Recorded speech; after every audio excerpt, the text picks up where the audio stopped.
Your story matters, don't let it fade. When everything changed, you were made. When everything changed, I received a text message that blindsided me yet again. And I say yet again because unfortunately this had happened before. I had been with this friend no more than 20 minutes prior and everything seemed fine. They truly gave no indication that anything was wrong when we were together. But their text message now let me know that nothing was okay.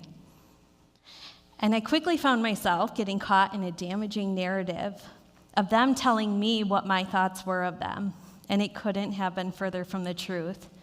Yet I found myself apologizing for behavior that made them feel that way and trying to reconcile the situation. I only received a "it is what it is" text back, indicating to me that they had no intention of trying to resolve the issue.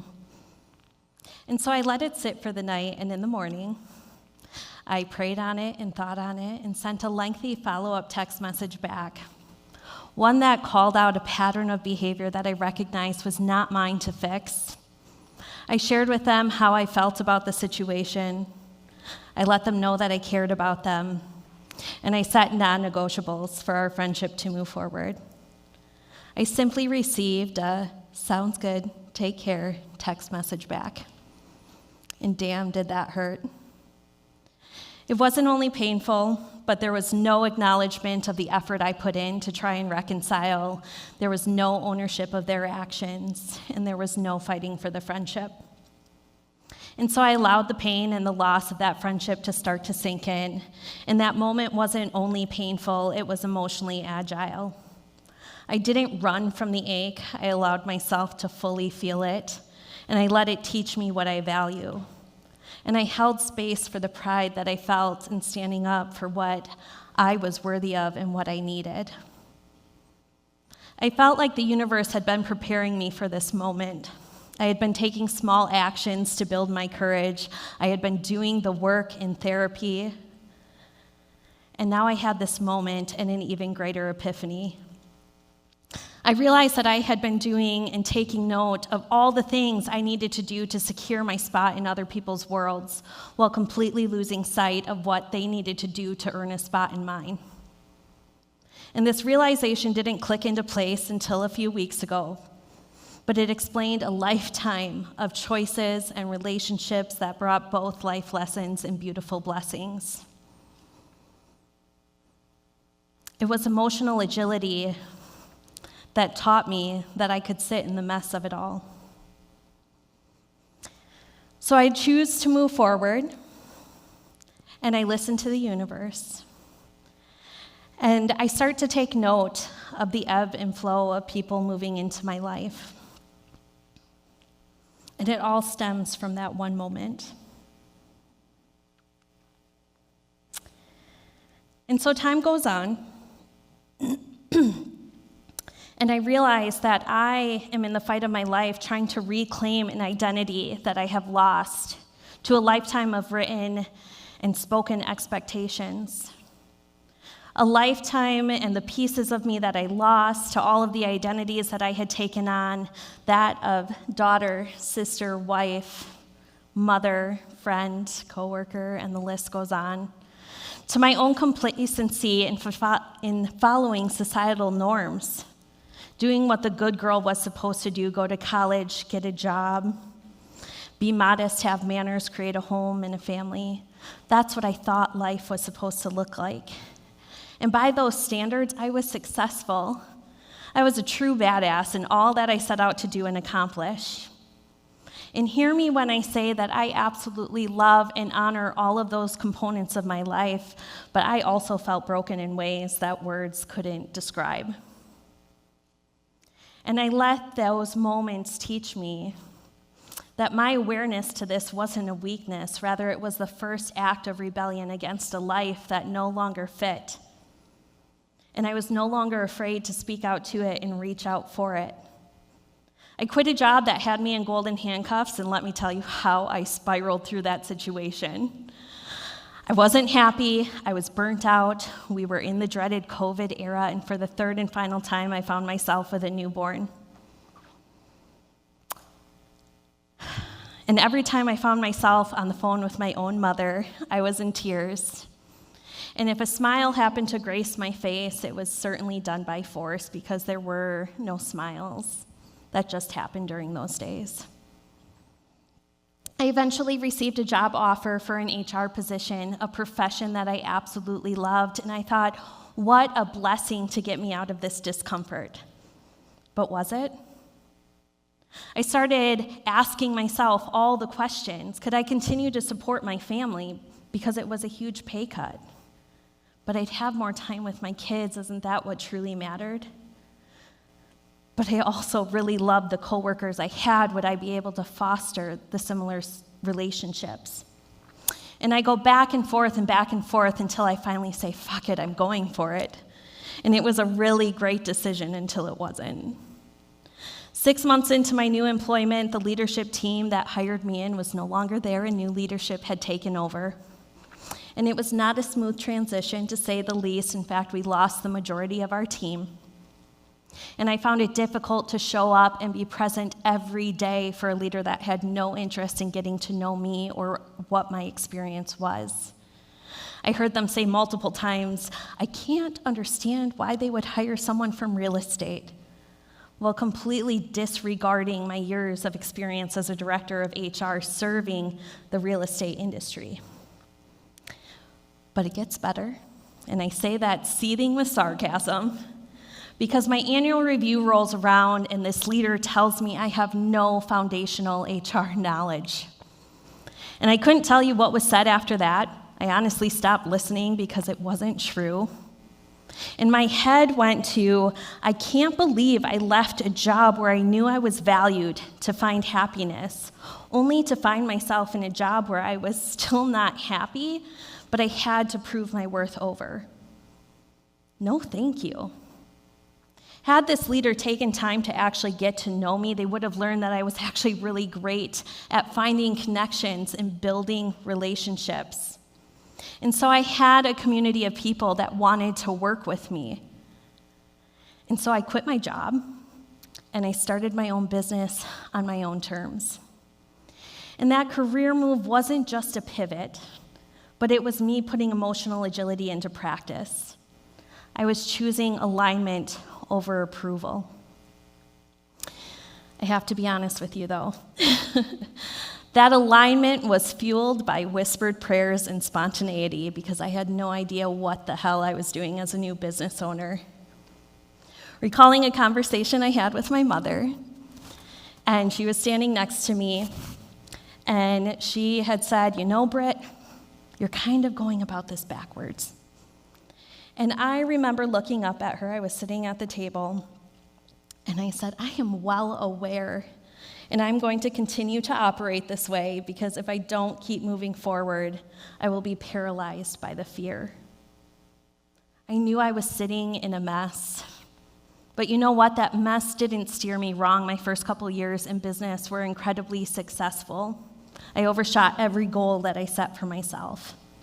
And the most beautiful thing, my business, Human Element Consulting, honors all of those messy components of us, our human elements that make us each unique. And I get to work with leaders every day to honor, acknowledge, and support those elements through HR practices.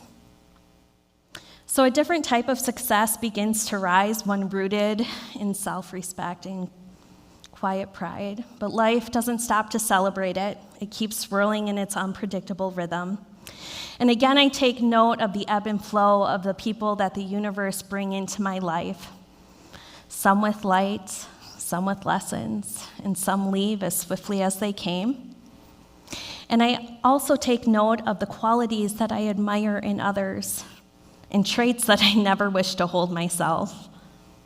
And it's that beautiful contrast that creates a wisdom that I carry forward. And so, I move forward yet again, and I am choosing alignment. And those choices don't feel logical or safe, but they feel true, and there's no other way I can explain it. But I will tell you that it took a whole lot of trust and practice to master it within myself. It's reaching out to a woman at the gym whose post I saw online. And I say, hey, you don't know me, but something you posted resonated. Are you open to having coffee? And sure enough, that woman who is sitting here today becomes my best friend and confidant, the one I can tell my deepest, darkest thoughts to. And she never flinches or passes judgment. It's the coworker that I see at a new place of employment, and I know her from somewhere, but I can't quite pinpoint where. And so I take a chance to speak it into existence and say, hey, did you ever go to the golf course I used to work at? The answer was no. But it got the conversation going, and sure enough, we worked for separate organizations that occupied the same building. And so our paths had crossed several times in the hallways and stairwell. And that individual was not only a coworker, but she went on to be a friend, a mentor, and now we are each other's biggest cheerleaders, not only in life, but as business owners. And it's meeting someone new and knowing there's something there, even if your energy and behavior don't quite match. But the little voice in my head clicks on and says, keep trying to find that connection. They're going through things too. And sure enough, a friendship blooms. And this person becomes an incredible safe space where I learn so many new things about myself. That said, remember how this story started? It's that same individual, and misalignment reared its head. And that same voice that told me to find that connection came back on and spoke a little louder and said, it's time for you to care about yourself as much as you care about them. And so while my heart might not have been ready to let go of that relationship, I did set it down. It was no longer mine to carry. And it's those moments of misalignment that create the most doubt in us. We start asking ourselves, are we crazy? Am I overthinking this? Is it really that bad? But then I think about someone closest to me who's told me, I forget that you need me because you are so damn independent.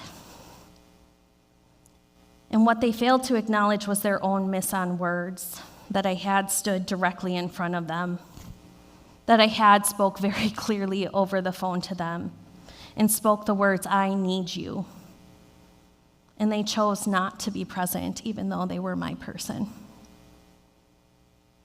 So yeah, sometimes it was that bad. And I had no choice but to be strong and independent and figure it out.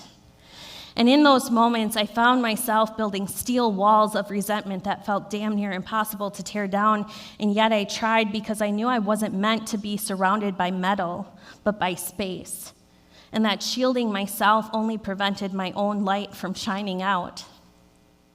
And so I drew on my wisdom, and I drew on my intuition, and I allowed it to fuel that fire in my soul.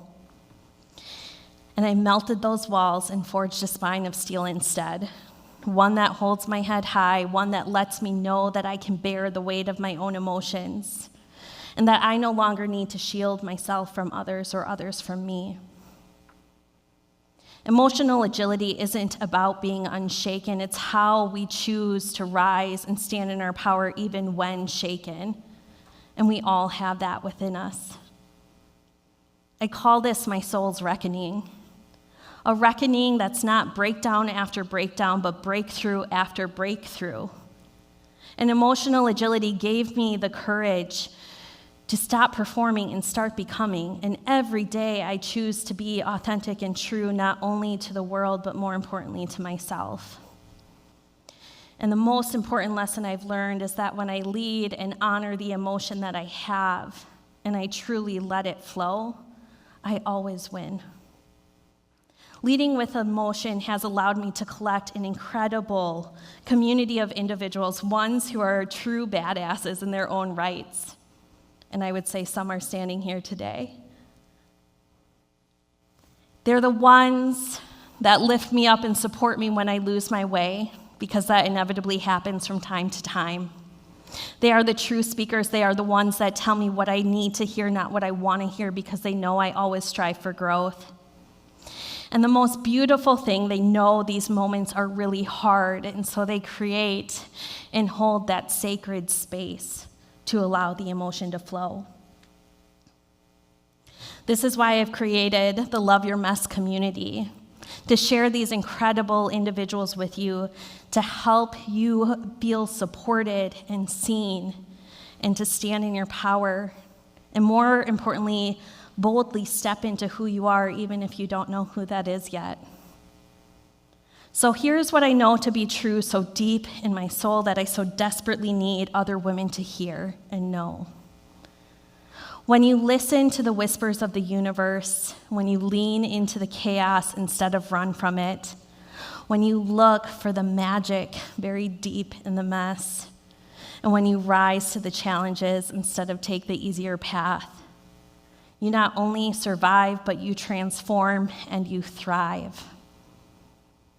And the mess that we find ourselves standing in day to day, this isn't a detour in life. Rather, it's our unique roadmap that each of us carries.